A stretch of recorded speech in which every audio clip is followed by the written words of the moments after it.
Assalamu alaikum warahmatullahi wabarakatuh. Okay, today we are going to discuss about the basic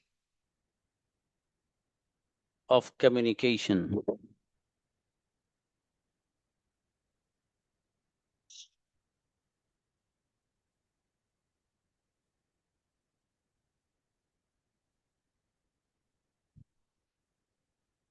जी, देखिए एक छोटी सी बात lesson शुरू करने से पहले। एक है अंग्रेजी जबान, उसकी बुनियादी चीजें, ठीक है। और एक है अंग्रेजी और इंग्लिश कम्युनिकेशन जो है इसका बेसिक। दोनों में बहुत फर्क है। आजकल बड़े बैनर बड़े अच्छे अच्छे लोग लगाते हैं, बड़े अच्छे अच्छे टाइटल लगाते हैं स्टूडेंट को खींचने के लिए। आप कहीं बेसिक क्लियर कराएंगे और ये कराएंगे। मैं एक छोटा सा इंसिडेंट आपको बताऊं। मेरे यहाँ जो कॉल रिसीव करते हैं मेरे मैनेजर, उन्होंने मुझे बताया कि सर एक कॉल आई, एक बच्ची की कॉल थी। उसने कहा कि सर मुझे पढ़ना है और थोड़ा एडवांस लेवल का पढ़ना है, मेरा बेसिक तो क्लियर है। तो उन्होंने सवाल किया कि अच्छा क्या मैं कुछ पूछ सकता हूँ आपसे। उन्होंने कहा जी पूछ लीजिए। तो उस बच्ची से मालूम किया कि आपने टेंसेस कहाँ तक पढ़े हैं, पहले ये बताइए। तो उस बच्ची का जवाब देखिए। तो वो बच्ची ने कहा कि ये टेंसेस क्या होता है। आप अंदाजा ये लगाइए कि वो बच्ची जो 3 साढ़े 3 जो भी जितने महीने का कोर्स था वो करके आई, और वो ये कह रही है कि मुझे पता ही नहीं टेंसेस क्या होते हैं। तो अब इससे अंदाजा ये लगाया गया कि बाहर कितना बेवकूफ़ बनाया जा रहा है लोगों को कि आपका बेसिक क्लियर कराएंगे और आपका सब क्लियर करा दिया हमने। उसे ये नहीं पता कि टेंस किसे कहते हैं। बहरहाल देखिए, एक होता है अंग्रेजी जबान का बेसिक, ठीक है। इंग्लिश कम्युनिकेशन जो है एक है उसका बेसिक, जैसे ABC वगैरह इस तरह के अल्फाज को मिलाकर पढ़ लेना, ठीक है। ये सब बेसिक में आता है। लेटर्स, वर्ड्स, सेंटेंस, पैराग्राफ, ये सब चीजें जो आती है किसे कहते हैं, ये सब बेसिक में आता है। एक है इंग्लिश कम्युनिकेशन का बेसिक, वो अलग है। वो हर बंदा जो इंग्लिश कम्युनिकेशन सिखाता है वो अपने एतबार से चूज करता है। I have also chosen some particular things for you. मेरे यहाँ भी कुछ चीजें हैं कि जिनको मैंने बेसिक का एक उन्वान दिया है, और वो आज आप सीखने जा रहे हैं। और वो आज ही हो जाएगा बस, कल से आपके टेंस ही शुरू हो जाएंगे। वो क्या है बेसिक चीजें और बुनियादी चीजें कि जिनको समझकर आप एक बेहतरीन कम्युनिकेटर बन सकते हैं, एक शानदार अंग्रेजी जबान के आप स्पीकर बन सकते हैं। तो देखिए सबसे पहले यहाँ पर लिखा हुआ है सेंटेंस। सेंटेंस, ये जो सेंटेंस है, ये इसको उर्दू में अगर इसके लिए लफ्ज इस्तेमाल किया जाए तो उसको बोलेंगे आप जुमला, ठीक है। जो उर्दू में जुमला होता है वही अंग्रेजों के यहाँ सेंटेंस होता है। ये सेंटेंस किसे कहते हैं, इसकी डेफिनेशन आप में से बहुत सारे लोगों को यकीनन याद भी होगी। अगर याद है तो अच्छा है, और अगर नहीं है तो देख लीजिएगा। किसे कहते हैं भाई, definition of a sentence, a group of word which make a complete sense is called sentence। कई सारे अल्फाज हैं, एक लफ्ज यहाँ रखा है, एक यहाँ है, एक यहाँ है। इन सारी कई सारे अल्फाजों को, कई सारे वर्ड्स को उठाया और यहाँ रखा। जब हमने यहाँ पर रखा तो ये एक उन अल्फाज का एक ग्रुप बन गया, एक मजमुआ बन गया। तो ये जो हमने कई सारे अल्फाज यहाँ रखे हैं, जो एक ग्रुप बन गया, ये जो ग्रुप ऑफ वर्ड्स हैं, अगर इससे हमें कोई कंप्लीट मीनिंग समझ में आ रहा है तो कहा जाएगा कि ये सेंटेंस है। और अगर कई सारे वर्ड्स तो हैं लेकिन उनसे कोई कंप्लीट मीनिंग हमें समझ में नहीं आएगा और नहीं आ रहा हो तो हम कहेंगे वो सेंटेंस नहीं है। एग्जाम्पल, एग्जाम्पल है I am eating cake. I am eating cake, मैं केक खा रहा हूं। इस एग्जाम्पल में आप जरा गौर करें, आई एक अलग वर्ड है, एम अलग है, ईटिंग अलग है और केक ही अलग है। तो कई सारे अल्फाज हो गए, इनको जब मिलाया तो एक ये ग्रुप ऑफ वर्ड्स बन गया, अल्फाज का एक मजमुआ बन गया। अब ये ऐसा ग्रुप ऑफ वर्ड्स बन गया कि जिससे कंप्लीट मीनिंग हमें समझ में आ रहे हैं। और वो क्या है कि कोई एक बंदा आपको ये बताना चाह रहा है कि जी मैं केक खा रहा हूँ। तो पूरी बात समझ में आ रही है कि अच्छा कोई एक बंदा है वो आपसे ये बताना चाह रहा है कि मैं केक खा रहा हूँ।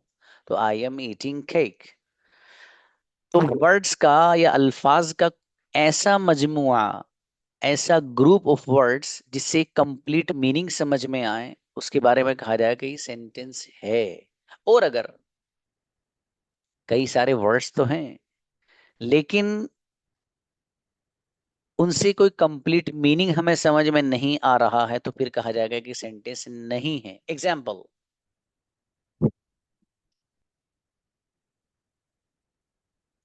एग्जाम्पल, एग्जाम्पल है the way you, the way you, the way you का ट्रांसलेशन है जिस तरीके से आप, जिस अंदाज से आप। तो भैया क्या मतलब हुआ जिस अंदाज से आप? अब आप देख रहे हैं ये द, ये एक अलग वर्ड है, वे ये एक अलग वर्ड है, यू ये एक अलग वर्ड है, सब अलग है। One two three. जब इन अल्फाजों को हमने देखा तो ये अल्फाज तो कई सारे हैं, एक ग्रुप है गोया के अल्फाज का। अब ये अल्फाज का एक ऐसा ग्रुप बन गया, एक ऐसा मजमुआ बन गया कि जिससे हमें कंप्लीट मीनिंग समझ में आ ही नहीं रहे। क्योंकि दवे यू का ट्रांसलेशन है जिस तरीके से आप, जिस अंदाज से आप। जब ये इसका ट्रांसलेशन है तो अब जाहिर है इससे तो कोई बात समझ में नहीं आ रही ना भाई, जिस तरह से आपका क्या मतलब, पूरी बात कही है जिस तरह से आप बोलते हो कोई नहीं बोलता है, जिस तरीके से आप, तो क्या मतलब और इस तरीके से आपका। अब पूरी बात कही कि जिस तरीके से आप लिखते हो मेरा भाई भी लिखता है, फॉर एग्जाम्पल। तो बताने का मकसद ये है कि सेंटेंस की डेफिनेशन में ये जरूरी है कि वो जो कई सारे वर्ड्स हैं जिनको मिलाया गया है, जिनका एक ग्रुप बनाया गया है, अगर उससे कोई कंप्लीट मीनिंग समझ में आएंगे तो उसको कहा जाएगा कि सेंटेंस है। और अगर कंप्लीट मीनिंग समझ में नहीं आएंगे तो फिर ये कहा जाएगा कि सेंटेंस नहीं है। सेंटेंस का क्लियर हुआ? अब जरा मैं आप लोगों के मैसेज देख लूं। लाइन लगा रखी है माशाल्लाह, दनादन मैसेज है। इनको बुलाइए जरा, अब्दुल जब्बार जो बैठे हैं सामने। हम्म,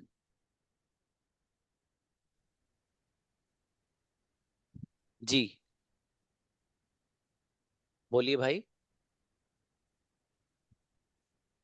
किसी और को बुलाइए। हिदायत आइए। अस्सलाम वालेकुम सर। हाँ, बाबू आवाज कैसी आ रही है? आवाज क्लियर आ रही है सर। अब कोई बच्चा मैसेज मत कर देना। इनको क्लियर जाने का मतलब ये है कि मेरे यहाँ से आवाज क्लियर जा रही है, आपकी नेटवर्क प्रॉब्लम है। और शायद किसी बच्चे ने आपको बताया भी कि आपकी प्रॉब्लम है, ठीक है? तो मैसेज मत करिएगा। कुछ बच्चों ने कहा कि शायद उसकी जो क्वालिटी है वो कुछ कम है, तो वो भी आपकी नेटवर्क की ही प्रॉब्लम है। क्वालिटी भी सर अच्छा है।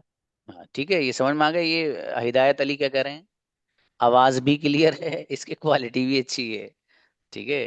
तो इसलिए आपकी ही नेटवर्क प्रॉब्लम है, इसलिए मैसेज नहीं आना चाहिए किसी का। बस रिकॉर्डिंग सेशन आपके पास आएगा, फिर उस वक्त देख लीजिएगा। नेटवर्क स्ट्रॉन्ग करना जरूरी है। पता चला आप 50% डाटा पहले ही खर्च कर चुके हैं और जब यहाँ आएंगे तो मरे हुए डाटा के साथ आ रहे हैं आप। मालूम उसकी क्या हालत हो रही होगी डाटे की आपके? वो नींद की हालत में सो रहा होगा और आपसे क्लास ज्वाइन कर रहे हैं। स्ट्रॉन्ग नेटवर्क चाहिए भाई साहब, वो रखिए आप। और वो आपको रखना पड़ेगा, तब जाके आप क्लास अच्छे से ले पाएंगे, ठीक है? क्योंकि मेरी तरफ से अगर आवाज खराब होगी तो वो सभी को खराब जाएगी ना। मतलब खास आपको खराब जाएगी जिन जिन लोगों ने मैसेज किया है, ऐसा नहीं है ना। मेरे यहाँ से अगर कनेक्शन खराब होगा तो सभी का खराब होगा। किसी एक बच्चे का सही बोलने का मतलब ये कि मेरी तरफ से सही जा रहा है, आपकी नेटवर्क प्रॉब्लम है, ठीक है? मैसेज मत करिएगा, बहुत डिस्टरबेंस होता है मैसेज से। और सामने वाला बंदा जो फोन लेके बैठा है ना, चलो मैं तो पढ़ा रहा हूँ, मेरे सामने जितनी बड़ी स्क्रीन है ऐसी ही लग रही है, तो मुझे तो इतना नहीं होगा।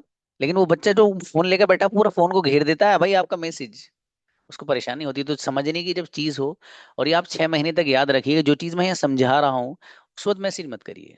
आपको मौका दिया जाएगा पूछने का, जो चाहे पूछिए आप, जो चीज समझ में नहीं आए दोबारा 1 करोड़ बार पूछिए। लेकिन जब मैं कोई चीज यहाँ एक्सप्लेन कर रहा हूँ तो उस वक्त मैसेज मत करिए, उससे डिस्टरबेंस होता है, अच्छा खासा होता है। ओके।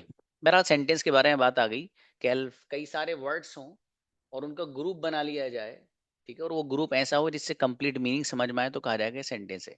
इसके एक एग्जांपल और देख लें भाई। I am drinking water. I am drinking water, मैं पानी पी रहा हूं। आई एम ड्रिंकिंग वाटर, मैं पानी पी रहा हूं। अब यहाँ पर देखिए आप, आई अलग वर्ड है, एम अलग है, ड्रिंकिंग अलग है, वाटर अलग है। ये कई सारे वर्ड्स, इनको मिलाकर एक ग्रुप बनाया गया, ठीक है। अब ये ग्रुप ऑफ वर्ड्स ऐसा हुआ जिससे कंप्लीट मीनिंग समझ में आ रही, पूरी बात समझ में आ रही। क्योंकि एक बंदा ये बताना चाह रहा है कि जी मैं पानी पी रहा हूँ, पूरी बात समझ में आ गई, बस कुछ भी नहीं है। तो ऐसा ग्रुप ऑफ वर्ड जिससे कंप्लीट मीनिंग समझ में आएंगे, उसके बारे में कहेंगे दैट इज सेंटेंस। बस। Let's move for the next one. देखिएगा भाई, नेक्स्ट क्या है। अच्छा, ये तो आपने अभी पढ़ा सेंटेंस की डेफिनेशन क्या है। अब सेंटेंस में कितनी चीजें होती हैं, लेट्स सी। सबसे पहला सब्जेक्ट, वर्ब, ऑब्जेक्ट। सब्जेक्ट के लिए उर्दू में लफ्ज इस्तेमाल होता है फाइल। सब्जेक्ट के लिए उर्दू में या अरबिक कह लो, उसमें एक फाइल का लफ्ज इस्तेमाल होता है, तो जो फाइल होता है वही सब्जेक्ट होता है। वर्ब के लिए लफ्ज इस्तेमाल होता है फ़िल, तो जो अरबी में या उर्दू में फ़िल है वो अंग्रेजों के यहाँ वर्ब होता है। ऑब्जेक्ट के लिए उर्दू या अरबी में लफ्ज इस्तेमाल होता है मफरूल, तो जो वहाँ मफरूल है वो इनके यहाँ ऑब्जेक्ट होता है। अब सवाल ये है सीधा सीधा, सब्जेक्ट किसे कहते हैं। ये जो मैं डेफिनेशन आपको बता रहा हूँ किसी भी बच्चे से पूछ सकता हूँ, इसलिए ध्यान से सुनना, क्योंकि मुश्किल बहुत है। इसकी जो डेफिनेशन है ना सब्जेक्ट की, बहुत मुश्किल है। मालूम कितनी मुश्किल है, देखो। सर किसे कहते हैं सब्जेक्ट, जो करने वाला हो। इतनी तो मुश्किल है ना। किसे कहते हैं सब्जेक्ट, जो करने वाला हो, बस सब्जेक्ट है। आपको कौन पढ़ा रहा है, जकरिया सर। तो पढ़ाने वाले कौन है, जकरिया सर। सब्जेक्ट कौन हुए, जकरिया सर। घर में अम्मी जी फॉर एग्जाम्पल खाना बना रही हैं, मैं आप सोच रहे हैं किचन में खाना कौन बना रहा है भाई, आप कह रहे हैं वो वालिदा मोहतरमा बना रही हैं। तो आपकी वालिदा मोहतरमा खाना, चूंकि वो बना रही हैं, खाना बनाने वाली हैं, इसलिए वो क्या हुई, सब्जेक्ट। आप लोग मुझे देख रहे हो, तो मुझे देखने वाले कौन लोग हैं, आप। तो आप क्या हुए, सब्जेक्ट। आप मुझे सुन रहे हो, तो मुझे सुनने वाले कौन लोग हैं, भाई साहब आप क्या हुए, सब्जेक्ट। तो जो काम को करने वाला होगा वो सब्जेक्ट होता है, which is doing something in the sentence that is called subject. जो भी करने वाला होगा वो सब्जेक्ट होता है, सिंपल। इसको एग्जांपल से भी समझाऊंगा, डोंट वरी। दूसरे नंबर पे वर्ब। अब वर्ब किसे कहते हैं, बहुत आसान सी डेफिनेशन। जो लफ्ज, ये जो वर्ड काम को बताता है, एक्शन को बताता है, उसके बारे में कहा जाता है वर्ब। बस। सर ऑब्जेक्ट किसे कहते हैं, ऑब्जेक्ट जिसको किया जाए या जिस पर एक्शन हो उसको ऑब्जेक्ट कहा जाता है। जिस पर एक्शन हो या जिसको किया जाए वो ऑब्जेक्ट होता है। इसको जरा एग्जांपल से समझिएगा, अभी एग्जांपल आगे आ रहा है। अच्छा, इसमें एक चीज और है, भी तो आपने तीन ही चीजें पढ़ी ना, एक सब्जेक्ट होता है, एक वर्ब होता है सेंटेंस में, और एक ऑब्जेक्ट होता है। भाई एक चीज और होती है, दैट इज हेल्पिंग वर्ब। एक हेल्पिंग वर्ब भी होता है। सर ये हेल्पिंग वर्ब किसे कहते हैं, बड़ा आसान है, देखो इस लफ्ज से पता चल रहा है। वो लफ्ज, ये वो वर्ड जो वर्ब की हेल्प करे वो हेल्पिंग वर्ब कहलाता है। और इससे ही पता चल रहा है, इस नाम से ही। हेल्पिंग वर्ब किसे कहते हैं, जो लफ्ज, ये जो वर्ड वर्ब की हेल्प करे वो हेल्पिंग वर्ब है। एग्जाम्पल इसका आगे आ रहा है। अच्छा एक चीज, छोटी सी चीज ये है कि सर ये हेल्पिंग वर्ब आता कहाँ है सेंटेंस में। चलो मान लो पहले सब्जेक्ट आ गया, फिर वर्ब आ गया, ऑब्जेक्ट, चौथे नंबर पर तो आप हेल्पिंग वर्ब लेकर आए हो, तो ये आएगा कहाँ है। तो इसका एक जहन में डालने के लिए आपको बात बताई जा रही है सिर्फ, ठीक है। एक सिंपल सा सेंटेंस जब आप बनाते हैं तो उसमें हेल्पिंग वर्ब जो आता है वो सब्जेक्ट और वर्ब इन दोनों के बीच में आता है। कैसे आता है, लेट्स सी। ये एग्जाम्पल आपके सामने है। अभी मैंने आपको जो 4 चीजें बताई हैं, इन चारों चीजों को अप्लाई करते हैं एग्जाम्पल से। देखिए मेरे भाई, सबसे पहली बात, आ जाओ भाई। सबसे पहली बात ये है कि आई यहाँ पर क्या है,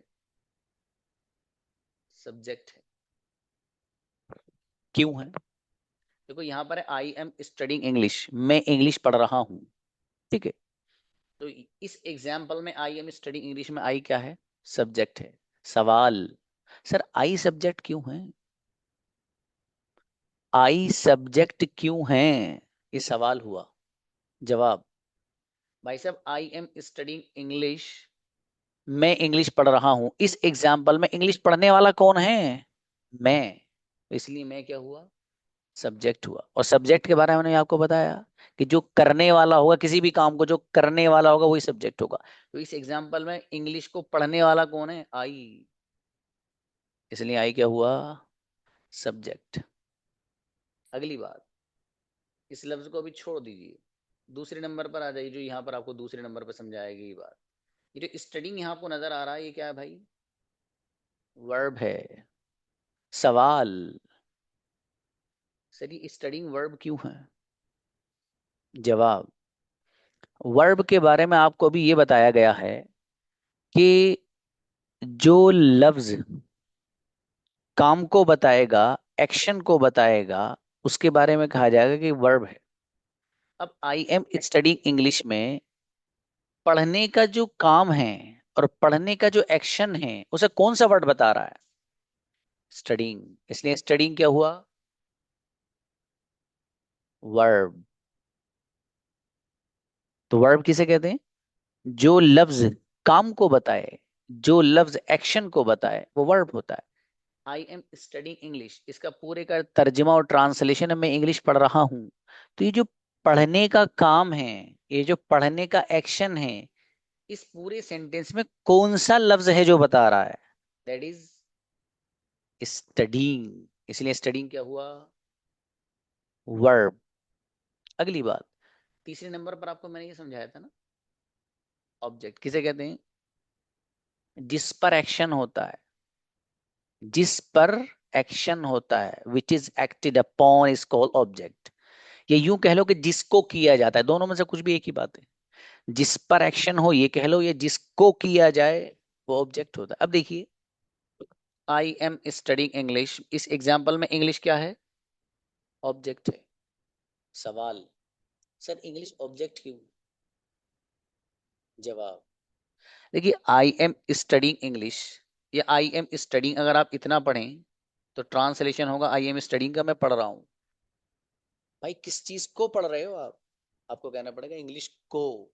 इसी को मैंने आपको अभी बताया कि जिसको किया जाता है वो ऑब्जेक्ट होता है। तो आई एम स्टडी इंग्लिश में पढ़ रहा हूँ, किसको पढ़ रहा हूँ, इंग्लिश को पढ़ रहा हूँ।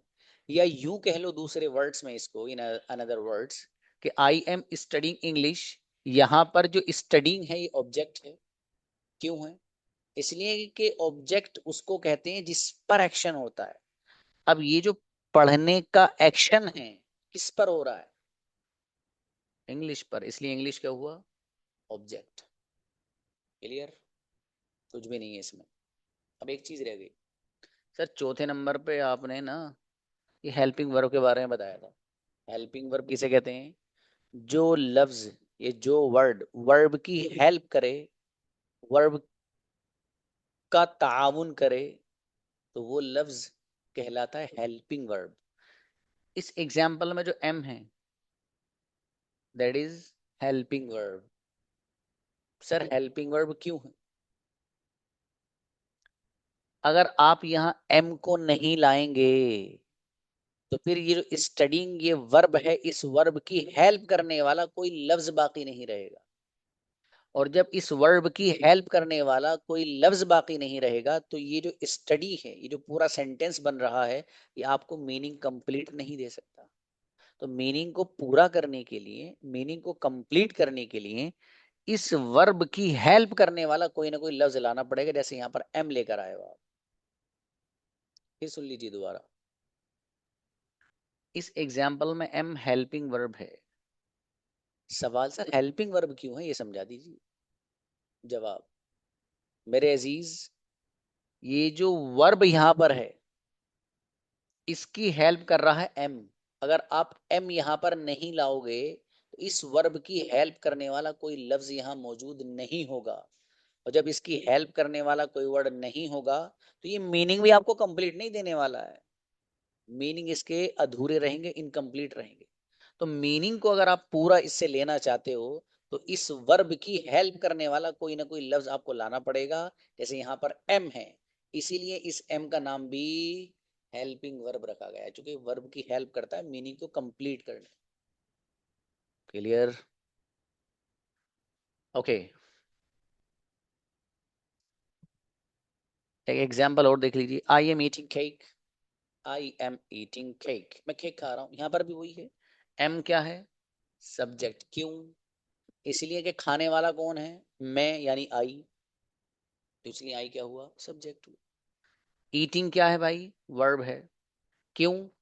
इसलिए कि इस एग्जाम्पल में आई एम ईटिंग केक, मैं केक खा रहा हूं। ये जो खाने का अमल है, खाने का जो काम है, ये जो एक्शन है, इसको कौन सा लफ्ज बता रहा है? ईटिंग। इसलिए ईटिंग क्या हुआ? वर्ब। केक ऑब्जेक्ट है। ऑब्जेक्ट क्यों है सर? क्योंकि जिस पर एक्शन होता है वो ऑब्जेक्ट होता है। ये जो खाने का एक्शन है किसके ऊपर हो रहा है? केक ही तो खाया जा रहा है, तो खाने का जो एक्शन है वो किस पर हो रहा है? केक पर। इसलिए केक क्या हुआ? ऑब्जेक्ट। और ऑब्जेक्ट कहते ही उसे हैं कि जिस पर एक्शन होता है। ठीक है, इसलिए केक यहाँ पर ऑब्जेक्ट हो जाएगा। Let's move for the next one. देखिएगा कुछ चीज हल्की सी हो रहा है कि भाई ये लिख रहा है यहाँ पर काइंड्स ऑफ सेंटेंसेस। तो अभी आपने दो चीजें पढ़ी, एक तो सेंटेंस किसे कहते हैं ये पढ़ा है, दूसरा सेंटेंस में कितनी चीजें होती हैं, उसके अज्जा कितने होते हैं वो पढ़े आपने। और अब यहाँ पर सेंटेंस के कितने काइंड्स, कितने प्रकार का होता है, कितनी उसकी किस्में होती हैं। Now you are going to learn. देखिए बहुत सारे लोगों ने सेंटेंस के जो काइंड्स हैं, किसी ने 4 गिनवा रखे हैं, किसी ने 4 गिनवाए हैं, किसी ने 5।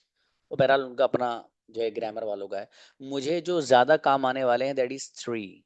वो 3 हैं, उन तीनों को मैंने यहाँ पे बयान किया, बड़े आसान है एकदम। देखिए पहला वाला क्या है भाई? अफर्मेटिव। क्या है? अफर्मेटिव। किसे कहते हैं सर अफर्मेटिव? अरे भाई इसकी डेफिनेशन को बताने के लिए तो कई सारे रजिस्टर भर जाएंगे, कैसे बताऊं? अफर्मेटिव सेंटेंस किसे कहते हैं? जिसमें हाँ हो, जिसमें हाँ हो वो अफर्मेटिव सेंटेंस। जैसे आई एम स्टडिंग इंग्लिश, मैं इंग्लिश पढ़ रहा हूँ। मैं उर्दू पढ़ रहा हूँ। मैं आ रहा हूँ, मैं जा रहा हूँ। मैं इंग्लिश बोल रहा हूँ। मेरे फादर उर्दू बोल रहे हैं। अम्मी जान कुरान करीम की तिलावत कर रही हैं। जकरिया सर इंग्लिश पढ़ा रहे हैं। ये सारे के सारे सेंटेंसेस वो हैं कि जिनके अंदर हाँ है, तो सब सेंटेंस क्या हो जाएंगे? Affirmative. Let's move for the next one. देखिएगा दूसरे नंबर पर क्या है? इसका प्रोनाउंसिएशन कौन करेगा? जरा 5 बच्चों को बुलाओ, हैंड नीचे करिए। 5 स्टूडेंट्स आइए, बुलाइए। अदीबा को बुलाइए। अदीबा क्या लिख रहा है बाबू? नेगेटिव। किसी और को बुलाइए। वाजी आइए। नेगेटिव। Negative, okay. बुलाइए नेक्स्ट। व्हाट? समी आइए। नेगेटिव। नेगेटिव। हाँ, जिसमें नहीं में बात। नहीं नहीं, इसका प्रोनाउंसिएशन मालूम क्या है बाबू? अजहरुद्दीन अस्सलाम वालेकुम। जी। नेगेटिव। Negative, okay. अच्छा है। किसी और को बुलाया है? नाहिद आइए। हाँ सद्दाम, आपके यहाँ नेटवर्क प्रॉब्लम है बाबू। नेगेटिव। ओके, अच्छा है, शाबाश।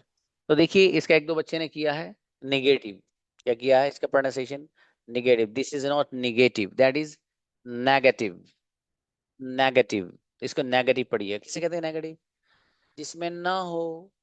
इससे पहले क्या था? अफर्मेटिव जिसमें हाँ हो। नेगेटिव जिसमें ना हो, मैं नहीं आता हूँ, मैं नहीं बोलता हूँ, मैं नहीं खा रहा हूँ, मैं नहीं आ रहा हूँ, मैं आपसे नहीं मिल रहा हूँ, आप मेरे घर नहीं आ रहे हो, मैं आपके घर नहीं आ रहा हूँ, मेरी अम्मी जान खाना नहीं बना रही है, मेरा भाई कार नहीं चला रहा है। सब सारे सेंटेंस जिसमें ना आए, that is negative. Example here, I am not studying English, मैं इंग्लिश नहीं पढ़ रहा हूँ। I am not studying English, मैं इंग्लिश नहीं पढ़ रहा हूँ। सेंटेंस में नहीं आ रहा है, ये यूं कह लो नॉट आ रहा है। तो बहरहाल कभी कभी सेंटेंस ऐसा होता है कि नेगेटिव बनता है लेकिन बगैर नॉट के भी बन जाता है, ठीक है। इसलिए मैंने लफ्ज इस्तेमाल किया कि जिसमें ना हो, ठीक है, वो सेंटेंस क्या हो जाएगा? नेगेटिव बन जाएगा। जी, तो नोट आना जरूरी नहीं है, सेंटेंस नो से भी बन जाता है, ठीक है। नॉट ही नहीं जरूरी, नो से ही बन जाता है। नो वन कम्स, कोई नहीं आता है। नो वन इज कमिंग, कोई नहीं आ रहा है। तो यहाँ पर नोट आया ही, नो आया है खाली। तो इसलिए जिस सेंटेंस में ना होगा, दैट इज नेगेटिव। तो इससे पहला है अफर्मेटिव जिसमें हाँ हो, नेगेटिव जिसमें ना हो। Let's move for the next one. देखिएगा नेक्स्ट क्या है, आ जाइए भाई। यस, इसका प्रोनाउंसिएशन करने के लिए मुझे 5 बच्चों की जरूरत है, लेकिन जो आए थे वो नहीं आएंगे। बुलाइए भाई। हिफ्जुर रहमान। जी सर, अस्सलाम वालेकुम। अस्सलाम जी। इंटरोगेटिव। Interrogative, okay. सुफियान। सलामकुम। वालेकुम सलाम। Interrogative. Interrogative, okay. Yasmeen. Interrogative. Interrogative, okay. Sana Kausar.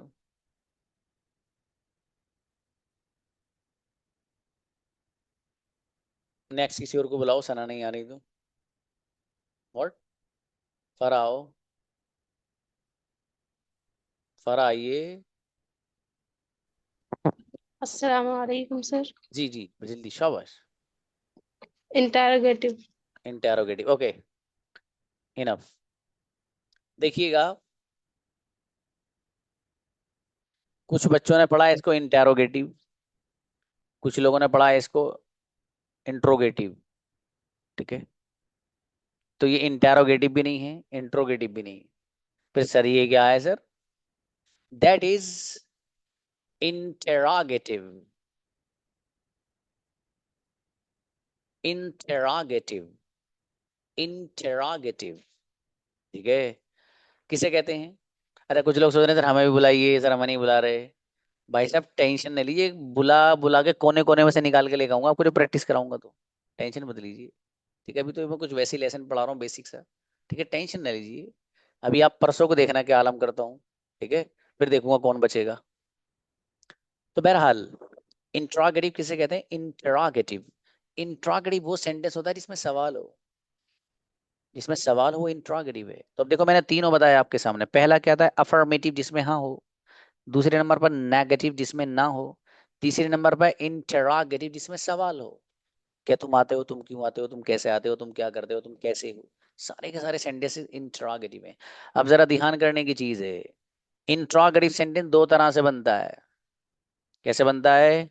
दो तरह से बनता है। कैसे कैसे बनेगा?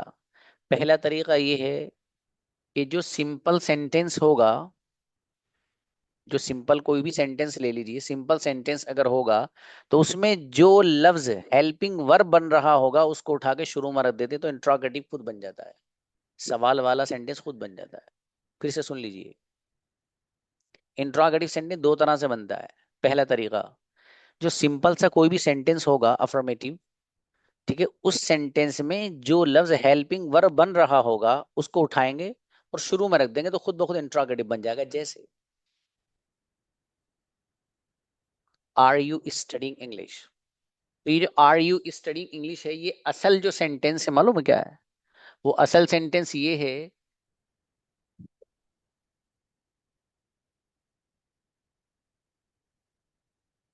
You are studying English. असल क्या है? यू आर स्टडिंग, बोलते हैं ना you are going, you are coming. तो असल क्या है? यू आर स्टडिंग इंग्लिश, आप इंग्लिश पढ़ रहे हो। असल ये है। अब किया क्या मालूम है? ये जो हेल्पिंग वर्ब है यहाँ पर आर, इसको उठा के शुरू में रख दिया, तो सेंटेंस क्या बन गया? आर यू स्टडिंग इंग्लिश, क्या तुम इंग्लिश पढ़ रहे हो। तो इसी को मैंने आपको ये बताया है कि इंट्रोगेटिव सेंटेंस दो तरह से बनेगा। पहला तरीका कि जो सिंपल सा सेंटेंस होगा कोई भी, उसमें जो लफ्ज हेल्पिंग वर्ब बन रहा होगा उसको उठाएंगे और शुरू में रख देंगे, बस भाई इंट्रोगेटिव बन जाए, कुछ नहीं करना अलग से। उसी सेंटेंस में से जो लफ्ज हेल्पिंग वर्ब बनेगा उसको उठाओ और सेंटेंस के शुरू में जाकर चिपका दो। जैसे यहाँ पर आर को चिपकाया गया है, सेंटेंस बन गया आर यू स्टडीइंग इंग्लिश, क्या तुम इंग्लिश पढ़ रहे हो। दूसरा तरीका ये है कि इंट्रोगेटिव जो आप बनाएंगे, दूसरा जो इसकी किस्म है, दूसरी जो काइंड है, इंट्रोगेटिव बनाने के लिए आपको अलग से सवाल वाले जो अल्फाज है ना, जो क्वेश्चन वर्ड्स हैं, जिसको WH फैमिली भी कहा जाता है, जैसे व्हाट, वेयर, व्हेन, इस तरह के जो अल्फाज हैं, तो अलग से जो सवाल वाले अल्फाज आते हैं, जब तक आप वो नहीं लगाएंगे तो इंट्रोगेटिव की दूसरी किस्म और दूसरी काइंड बन नहीं सकती। यहाँ पर तो ये हुआ था कि कुछ नहीं करना पड़ा, अलग से जो हेल्पिंग वर्ब था उसको उठाया और शुरू में रख दिया। लेकिन दूसरा बनाने के लिए आपको अलग से लफ्ज लाना पड़ेगा। जब तक आप अलग से कोई सवाल वाला लफ्ज नहीं लाओगे तब तक वो इंट्रोगेटिव नहीं बन सकता। जैसे why are you studying English, आप इंग्लिश क्यों पढ़ रहे हो। अब इस एग्जाम्पल में अगर आप गौर करेंगे तो इस वाई को अगर आप हटा दो तो इस वाले सेंटेंस में और इस वाले में कोई फर्क रह जाएगा, कुछ भी नहीं है। यहाँ पर भी लिख रहा आर यू स्टडिंग इंग्लिश, यहाँ पर भी आर यू स्टडिंग इंग्लिश, कोई फर्क ही नहीं है। ये दूसरी जो इसकी किस्म है और दूसरी काइंड जो बनानी है आपको इंट्रोगेटिव की, तो उसको बनाने के लिए आपको अलग से सवाल वाला कोई ना कोई लफ्ज लाना पड़ेगा। जैसे यहाँ पर आप वाई लेकर आए, जिसका मीनिंग है क्यों। तो why are you studying English, तुम इंग्लिश क्यों पढ़ रहे हो, समझ में आ रहा है।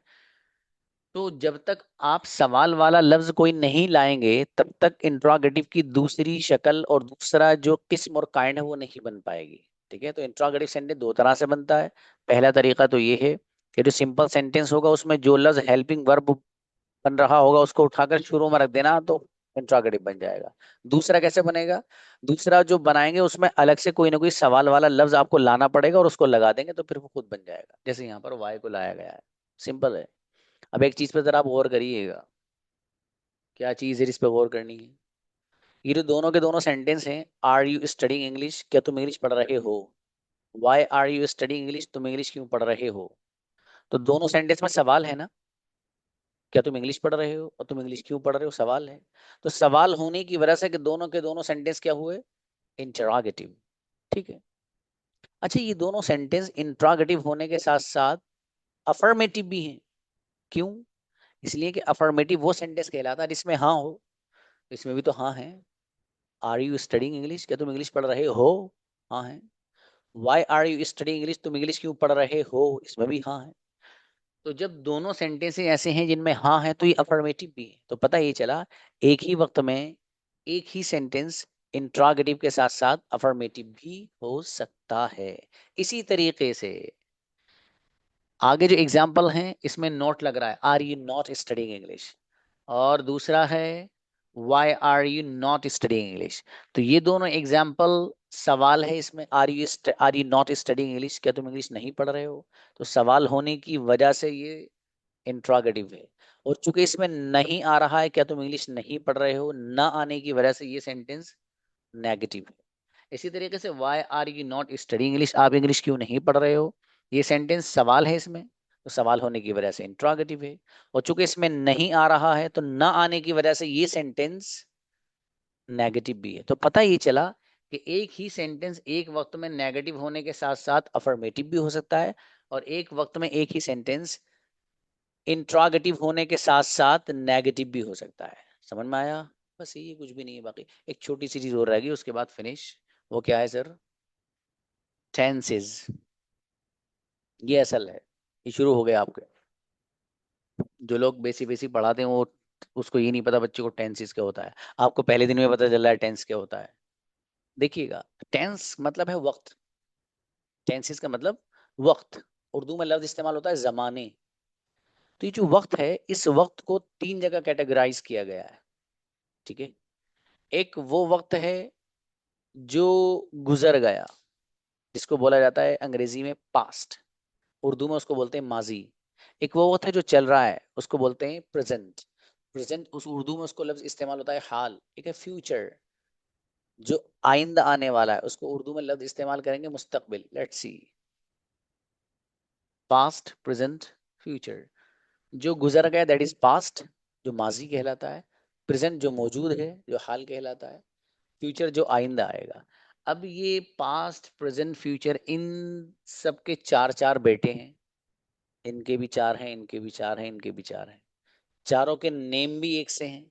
तो टोटल कितने हो गए जब हम मिलाते हैं? चार ये, चार ये, चार ये, 12। इसी को कहा जाता है 12 tenses. Let's see. Past simple continuous perfect perfect continuous, present simple continuous perfect perfect continuous, future simple continuous perfect perfect continuous. ये हैं वो 12 टेंसेस जो अंग्रेजी की जान है, रीढ़ की हड्डी है। जिसको ये 12 टेंसेस आ गए, अंग्रेजी मुट्ठी में। जिसको ये नहीं आया वो कुछ भी नहीं उसकी मुट्ठी में। ठीक है।